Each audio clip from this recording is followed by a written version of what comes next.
Used primarily in Hinduism, but also in Buddhism, the chakra system focuses on the 7 major energy centers in the human body. These colorful, spiraling points of concentrated energy determine our psychological makeup and the sustainability of our lives. The chakras are not physical points with definite locations, but rather spiritual centers of energy that have the ability to either grow and flourish or contract and shut down. These 7 chakras correlate with the basic states of consciousness and the embodiment of spiritual energy on a physical plane.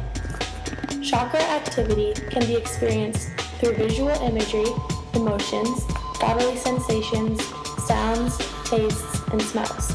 Spiraling energies in the body can be felt, auras can be seen, and voices or sounds can be heard when working with the chakras. Different activities can be implemented in order to trigger opening of each chakra.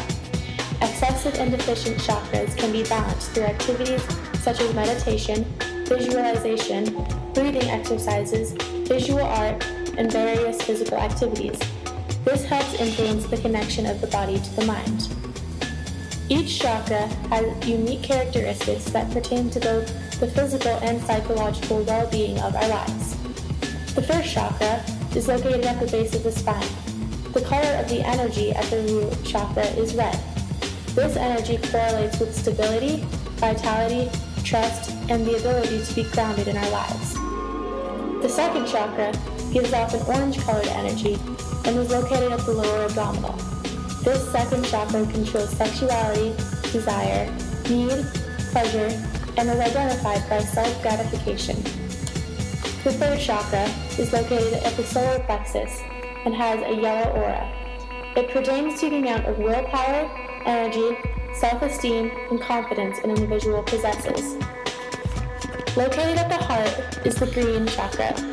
The fourth chakra affects the psychology of relationships, self-love, intimacy, devotion, and the ability to reach out and take in. The blue chakra, located at the throat, controls communication, creativity, resonance, and the ability to listen. The sixth chakra, located at the forehead, or the third eye, is more abstract than the 5 chakras below it. It has an indigo-colored energy and concerns imagination, visualization, insight, and dreams. The 7th and final chakra is located at the crown of the head and is either violet or white in color. This chakra is the most theoretical as it pertains to transcendence, immanence, belief systems, higher powers, divinity, and vision. Working with the 7 chakras is a unique way of understanding our psychological makeup, why we like the things we like, and why we do the things we do. Once we build a solid foundation by developing the 7 energy chambers inside of us, we can handle the challenges and gifts that life presents us with. It is important to be consciously aware of the connection between the body and mind so we can understand ourselves from the inside out.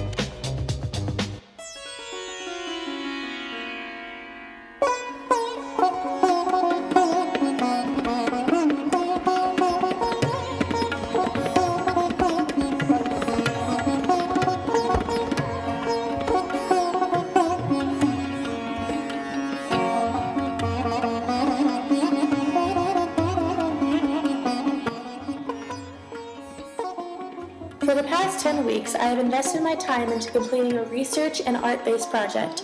Since I have recently taken interest in meditation and Eastern psychology and have had a lifelong passion for art, I decided to combine the two.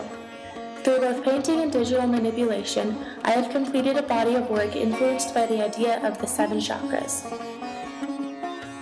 First, I did research. I began by learning everything I could about the 7 chakras, or spiritual energy centers in the human body. Although I held deep interest in the subject, I quickly realized I knew very little about it at all. For the first couple weeks, I did hardly anything but familiarize myself with the chakras. In the meantime, I attempted to learn Photoshop, a completely new tool to me that I anticipated using later in my project. I thought, what have I gotten myself into?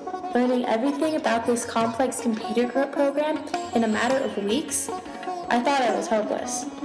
But relief came after my first meeting with my outside advisor, Nancy Sweeney. Nancy introduced me to her co-worker, Katie, who is a pro at Adobe Photoshop. The two of them helped me out a ton with figuring out what I would need to know for my project. The next step, painting. This was the easiest part of my project as I am very familiar and comfortable with it, but incorporating such an abstract concept made it difficult. I completed 3 paintings consisting of the corresponding colors of each of the 7 chakras. Now it was time to photograph my paintings and get to work on the computer.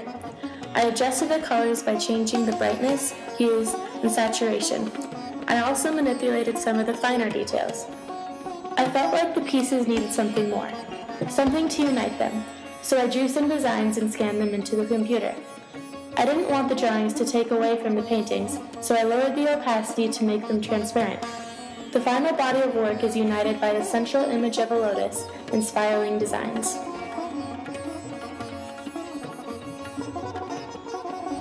I first became interested in the idea of the 7 chakras through my practice of yoga, which I've been doing for the past 4 years.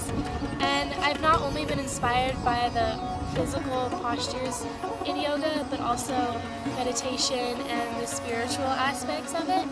So once I learned what the 7 chakras were, I felt an immediate connection to yoga, and I also saw a way that I could connect it to my artwork. So I thought that would be a good way for a good thing to study for my second project.